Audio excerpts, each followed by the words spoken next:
Jai Shri Krishna. So today, because Moon has now entered Aries and Ashwini Nakshatra and has crossed the Gandanta point, right? So I'm going to be talking about Gandanta, right? And I'll be covering a lot of information which is explicitly not written in the book. Okay? Explicitly not written. It is there. You have to understand and decode it. As I have always said, you cannot invent anything in Vedic astrology. It's all in the book. You just need to understand. Somebody may ask a question, Srini, how is it's all written in the book? So how can understanding be different, or everybody can interpret it differently? So I'll give an example. Suppose in a class of 30 people, the same professor is teaching the 30 students the same thing to everybody, correct?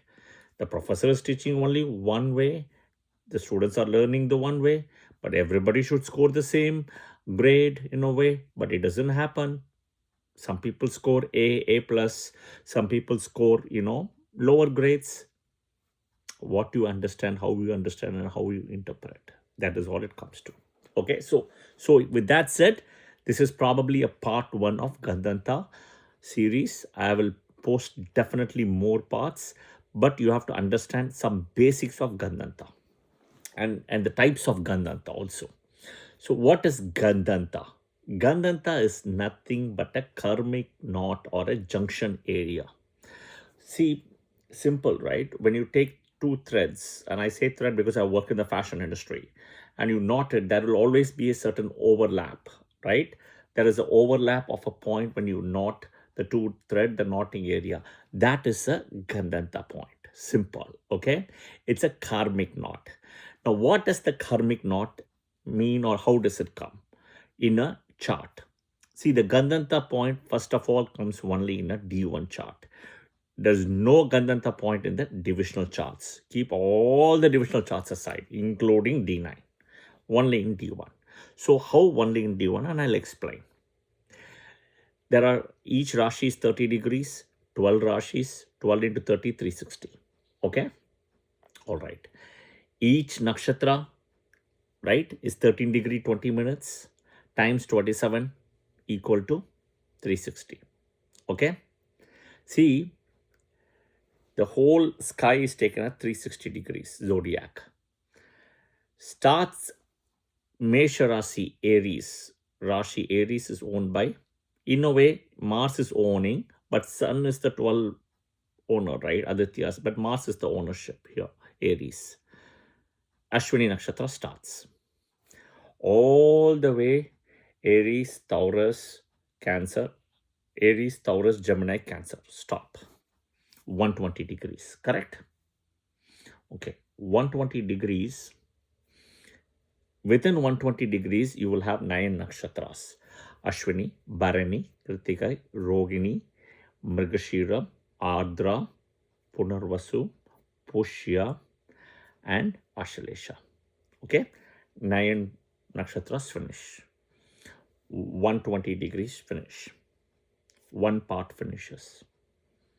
Okay, all right. This is the point where Rashi and Nakshatra finishes together.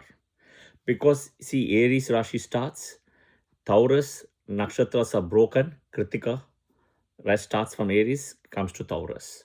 Okay. Next, from Taurus to Gemini, you have Nakshatras broken again, Mrigashira, right?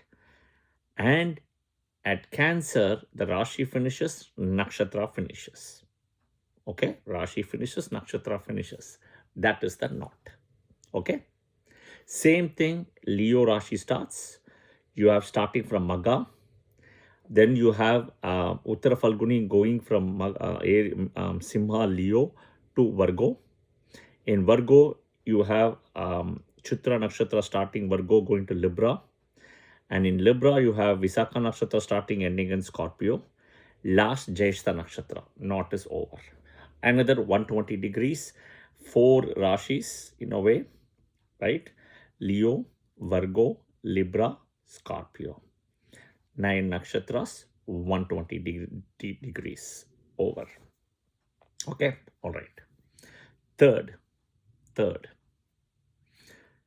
you start from Sagittarius, Mula Nakshatra, Uttarashada is broken, comes to Makara. Then in that, Dhanishta is broken. From Makara, it goes to Capricorn to Aquarius. Then, Dhanishta Nakshatra, Capricorn, Dhanishta Aquarius. Then you have Purva Bhadrapada Aquarius to Purva Bhadrapada Pisces. Revati Nakshatra finishes in Pisces. So again, 4 Rashis, 120 degrees, 9 Nakshatras, 4 Padas finishes. These are 3 equal parts in a way. 120, 120, 120, 9 Nakshatras, 9 Nakshatras, 9 Nakshatras. Same pattern, same sequence. Okay, so these are all karmic points because Sun, Rashi, Moon, Nakshatra finishes and a new energy starts. That is the Gandanta point. All right. In this point, what is happening is you see fire, earth, air, water. You start with fire, Aries, earth is Taurus, air is Gemini, water is Cancer. Again, you start fire, Leo, earth, air, water. Earth is Virgo, air is Libra, and Scorpio is water. And then fire. Okay. And then fire. Fire is Sagittarius, earth is Capricorn, and air is Aquarius, and water is Pisces. Okay. All right. When the knot is being finished, right, as I said, Cancer to Leo, one knot is there. It is coming from water to fire. So think about this. The energy shift is happening from water to fire. As I explained, sun, moon, but water to fire is happening. What happens is, as you're moving from water to fire, what do you see? You see that there is a very heavy fire or heat energy. Think about water, air conditioner room, and fire, you're going to a furnace room. From in an office, from a air conditioner room, you're going to a furnace room. Won't it be difficult for you? Sweating. That is exactly what it is. Okay, that is the Gandanta. So all the 7 planets will face the Gandanta every time when they move from water to fire. The junction, Cancer, Leo, Scorpio, Sagittarius, Pisces, Aries. This is the junction. The exception is Rahu Ketu. No Gandanta for 2 reasons. They go counterclockwise. They always go from fire to water. Okay? No Gandanta here. Fire. You're going from a furnace to an air conditioner. You feel good. Plus, they're not physical bodies technically. They're shadow nodes. So Rahu Ketu, no Gandanta. Lot of people will tell you there is Gandanta even for Rahu Ketu. It's wrong. They go counterclockwise. They don't know the thing. Okay. Next. And they're not physical bodies also. Okay. So you have 2 points, right? The 2 points is exactly Cancer, Leo. So the same 2 points here is Scorpio and Sagittarius. And then you have Pisces and Aries. So that is exactly now how much is the thing. So 1 degree in each Rashi. That is the typical point. A lot of people will tell you 3 degrees, 4 degrees roll. 1 degree. That 1 degree, 29th degree in Cancer, Ashalesha. Till 1st degree in Leo, Maga. That is the Gandanta point. Same thing, 29 degrees in Scorpio, Jyotisha Nakshatra. 1st degrees in Mula Nakshatra in Sagittarius. Same thing, 29 degrees in Revati Nakshatra, Pisces. Okay. And next is 29 degrees Revati Nakshatra, Pisces, and 1st degree in Ashwini Nakshatra. Okay, Ashwini Nakshatra in Aries. Gandanta point. Okay. All right. Next is, okay, done. Now, the most difficult Gandanta point in this is Jyeshta Mula Gandanta, which is Scorpio and Sagittarius. Sagittarius is a centaur. Okay, centaur. Scorpio, if you see, is a scorpion. Scorpio, if you see, is associated where the Gandanta point is Jyeshta, which is associated with Indra, Deva. The Mula is Nirti, like a demon, Alakshmi. So it's a fight between Deva and Asura. That is why it is the most difficult point. Okay. The second most difficult in a way, if you to see, is Revati and Ashwini, because Revati is the last nakshatra, last point, and Ashwini is the first nakshatra, Mesha is the first point. And then you have that third one is the Ashlesha, 29th degree in Cancer to first degree in Maga. Okay. All right. This is the Gandanta point. Now, typically, they say a child born in Gandanta will undergo suffering. Totally correct. Depends on sun and moon should not be there. Definitely. Rahu, Ketu, no problem. No problem at all. Sun and moon should not be there. Other planets, if they are in the Gandanta, you will have to see, how they are placed, and you will have to see whether there is benefic aspect coming. Like Jupiter aspects this Gandanta point planet, right? It's a blessing. They may face a little suffering. So there is always exceptions and rule, right? Rule is there and exception is there. Typically in a muhurta, marriage, auspicious acts, right, you should not do. You should avoid Gandanta points. This is most important, okay? Next is, there are three types of Gandantas. Three types. Nakshatra Gandanta, Lagna Gandanta, Tithi Gandanta. So Nakshatra Gandantas, right? Nakshatra Gandanta, if you see, technically speaking, it's all Ketu and Mercury nakshatras are in Gandanta. Ketu and Mercury, right? Because if you see, Ketu is Maga, Mercury is Ashlesha, Gandanta. Ketu is Mula, Ketu nakshatra is Mula, Jyeshtha nakshatra, Mercury. Okay. Same thing, Revati nakshatra, Mercury, and Ashwini nakshatra, Ketu. Okay. Ketu, right? So typically the Gandanta point is formed between Mercury nakshatra and Ketu nakshatra. Mercury is the last, Ketu is the first. Okay.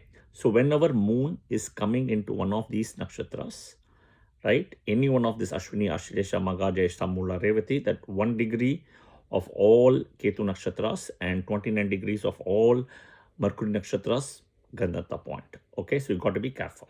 Okay, this is nakshatra Gandanta when moon is coming. Next is Lagna Gandanta. So whenever the Lagna, okay, and the book typically says, okay, and when I say the book, right, I'm following this is the Prashna Marga book itself. It says that the last half Gati, 12 minutes, it says. So basically, it is giving minutes now. 12 minutes of Karka, Vrishika, Meena, Lagnas, Cancer, Scorpio, and Pisces. And the first half Gati again, which means 12 minutes again, right? Mesha, Simha, Danu, Lagna, Mesha, Aries, Leo, as well as Sagittarius. Okay, it is giving by Lagna, not by so degrees, like 12 minutes. Best is, I will tell you, avoid that first 1-2 degrees in Lagna. Do not put that initial first 1 or 2 degrees, as I explained in any one of this, right? Aries, Leo, Sagittarius. Avoid the first 1 to 2 degrees. Avoid. Now, in the other one, which is Cancer, Scorpio, and Pisces, avoid the last 2 degrees. Safe. Okay, all right. Next is Tithi Gandanta, third one. The book says again, the last one Gati, which is 24 minutes of the full moon, Purna Tithi, right? So Purna Tithi, and it says about the first one Gati of the Nanda Tithi, which constitutes the Tithi Gandanta. So basically what the book says is the last one Gati, which is 24 minutes before it is going to the full moon, right? And in that Tithi, it says the 5th Tithi, 10th, as well as the 15th, the full moon. Okay, the 5th, the 10th, the Panchama Tithi, the Dasama Tithi, and the full moon Tithi. That is what it says. So basically what it is saying is exactly at the full moon, don't go almost 100% strength. That is what it's saying. Best is around 98% strength. 2%, let it go down. This constitutes the Tithi Gandanta. And the reason why it says is, in my opinion, a complete full moon is also excess. Anything excess is very strong.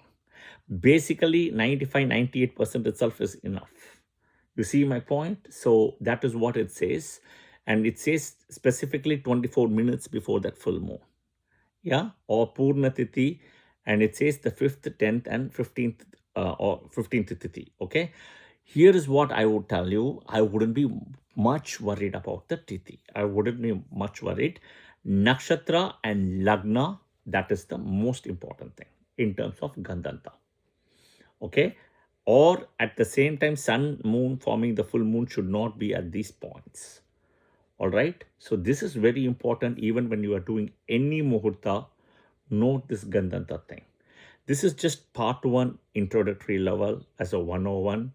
There will be definitely like 2, 3, 4 more videos coming down the line. I hope this video was helpful. Please press the like button if you liked it. Share it with your friends and family, right? As well, if you feel it's relevant. Please share your comments in the comment section, and do follow the channel by pressing the subscription and bell button notification as well. Jai Shri Krishna, and I will see you guys soon in another video. Thank you.